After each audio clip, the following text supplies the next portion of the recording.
Estamos de volta com o UFSC Entrevista e hoje falando com o reitor da Universidade Federal de Santa Catarina, o professor Luiz Carlos Canceler de Olivo, sobre a trajetória da instituição que recentemente completou 56 anos produzindo conhecimento. Professor, no segundo bloco não conseguimos falar um pouco também, que é a proposta aqui da nossa pauta, sobre o orçamento da universidade. Eu acho que é um ponto fundamental. Em termos de orçamento anual, quase 1 bilhão, vamos colocar 1 bilhão e 170 milhões de reais. Isso dá dor de cabeça, professor, administrar essa verba? Não? Ou falta verba? Não? A grande parte é folha de pessoal, né? Então, o nosso trabalho, cerca de 1 bilhão, é folha de pessoal. A nossa atividade nesse campo é fechar a folha todo mês, com os benefícios, com as alterações lá. Porque isso é uma parte do recurso que já é incorporada e tratada diretamente com o MEC. Nós tratamos com a outra parte, em torno de 170, 180 milhões, uma parte para capital, outra parte para custeio. É claro que os recursos são poucos, né? Porque uma universidade, como você bem lembrou, em expansão, ela exige investimento permanente. E a manutenção da estrutura é muito cara, né? Da segurança, da iluminação, do ar-condicionado, da limpeza do espaço físico, do recolhimento do lixo, da segurança, do vídeo monitoramento, da compra de equipamento, dos laboratórios, do material de limpeza e conservação. Para a construção de mais edificações não está inserido também então, nesse orçamento? Nós trabalhamos com algo em torno de... a maior parcela de recursos é para custeio. E uma parcela pequena, algo em torno de 25 a 30 milhões, é investimento, né? E aí se inclui as obras, os prédios, as instalações, né? Então, é um orçamento que não dá conta daquilo que a universidade precisa. Nós precisamos de mais recursos. E todas as universidades precisam de mais recursos. Então, nós conseguimos agora, nesse ano, fazer uma excelente execução financeira. Nós conseguimos executar todo o nosso orçamento. Isso é uma coisa que precisa ser registrada, porque tem que ter capacidade para gerar nota, para gerar liquidação e para fazer o pagamento. O Ministério da Educação honrou todos os compromissos conosco esse ano, foi do ponto de vista da liberação de recursos e dotação orçamentária. O MEC foi bom para com a universidade e nós chegamos em dezembro com o orçamento executado 100%, tanto na parte de investimento quanto na parte de capital.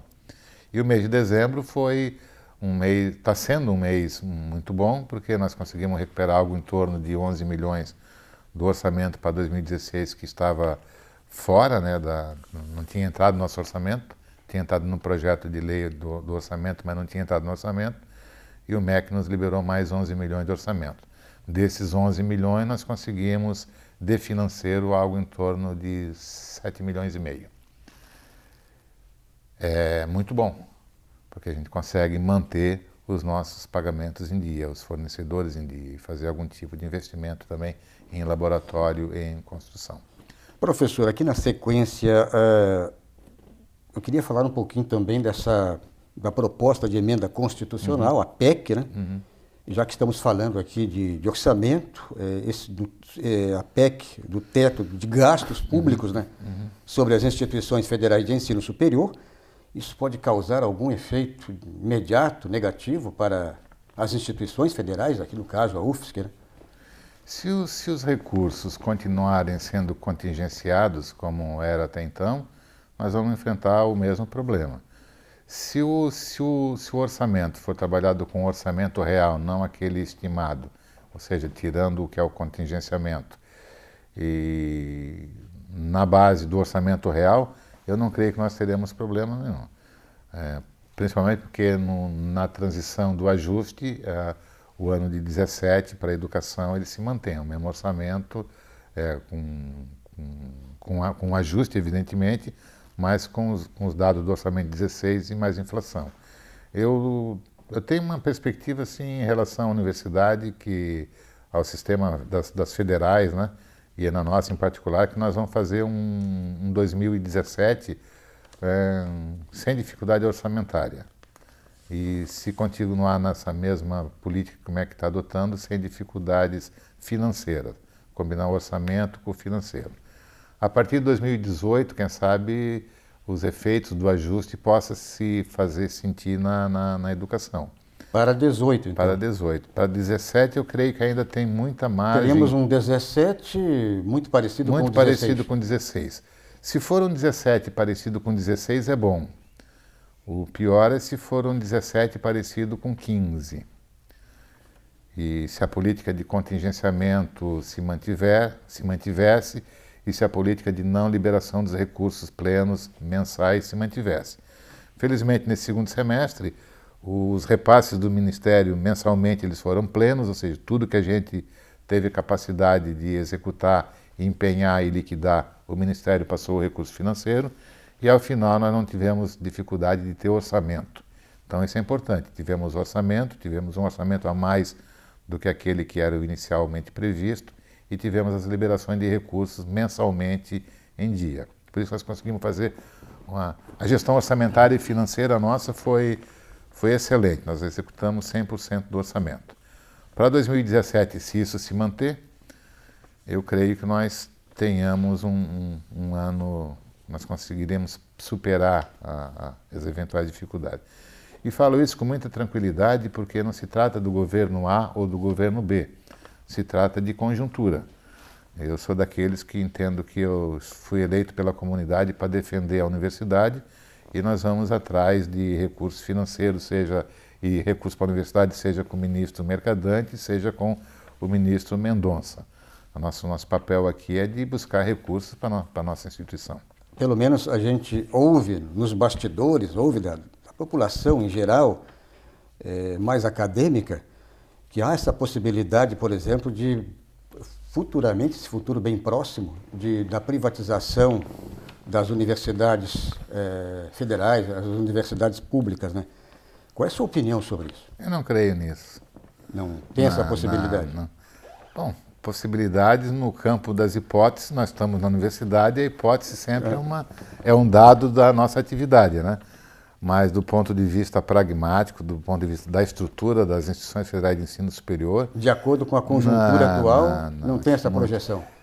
Possibilidade de ensino pago nas instituições nossas, possibilidade de venda das nossas instituições, ou seja, privatização, eu não creio que esse modelo vai imperar. Porque para fazer bons e excelentes programas de mestrado e doutorado, para fazer pesquisa de ponta, tu tens que ter um modelo de universidade como essa, né? Tem que ser pública no nosso modelo brasileiro. As instituições particulares elas não têm esse espaço,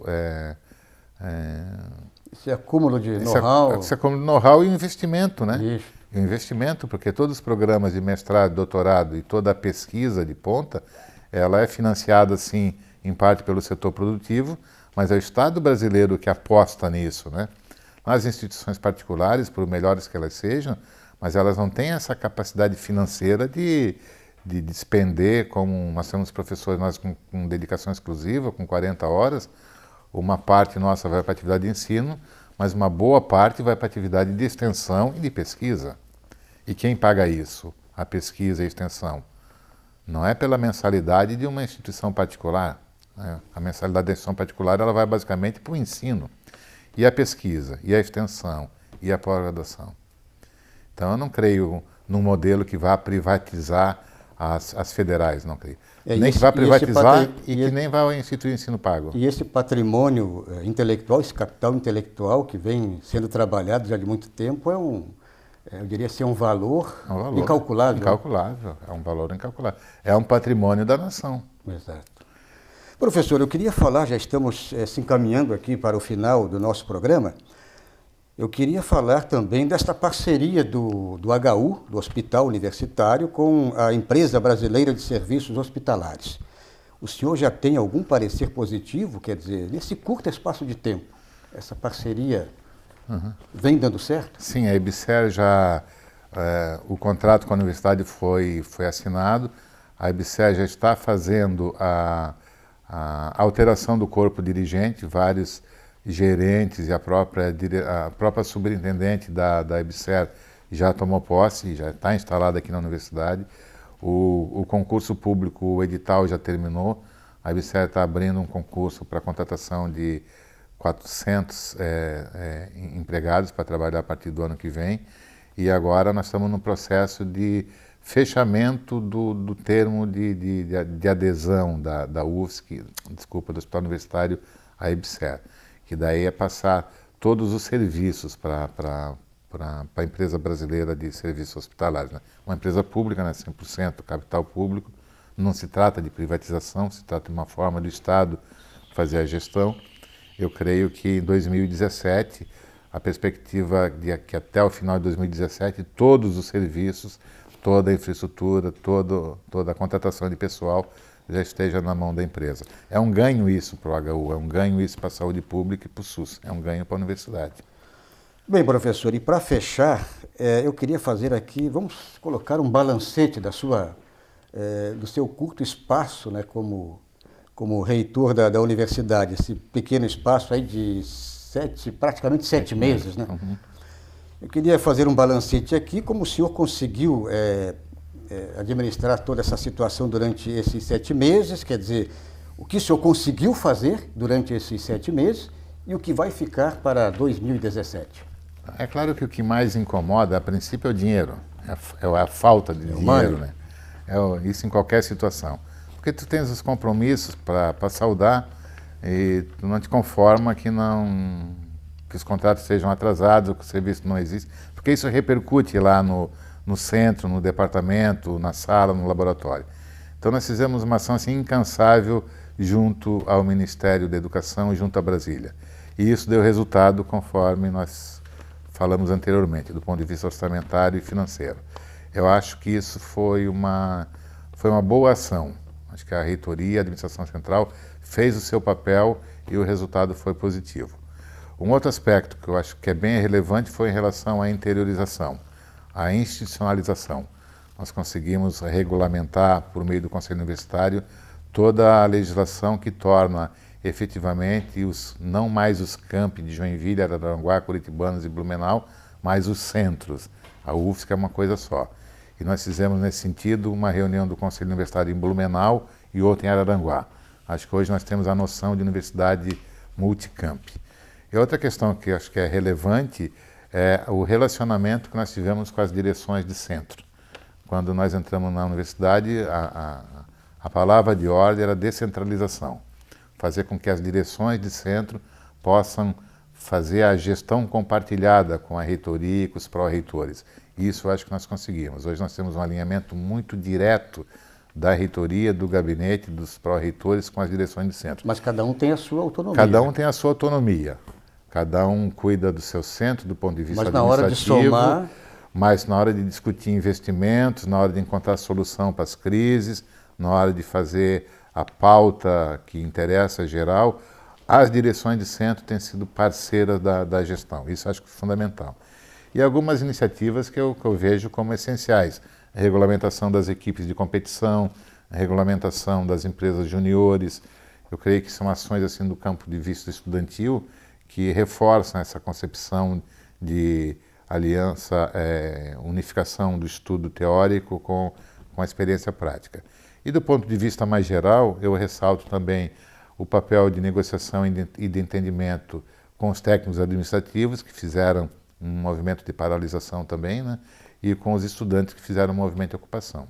Então, assim, do ponto de vista orçamentário, financeiro, do ponto de vista administrativo e do ponto de vista da política de resolução de conflitos, eu creio que nós tivemos, embora o Brasil em crise e sérias dificuldades, eu creio que nós conseguimos superar bem o segundo semestre de 2016, o primeiro semestre que a gente está frente da reitoria. Muito bem, e chegamos ao final de mais uma edição do UFSC Entrevista.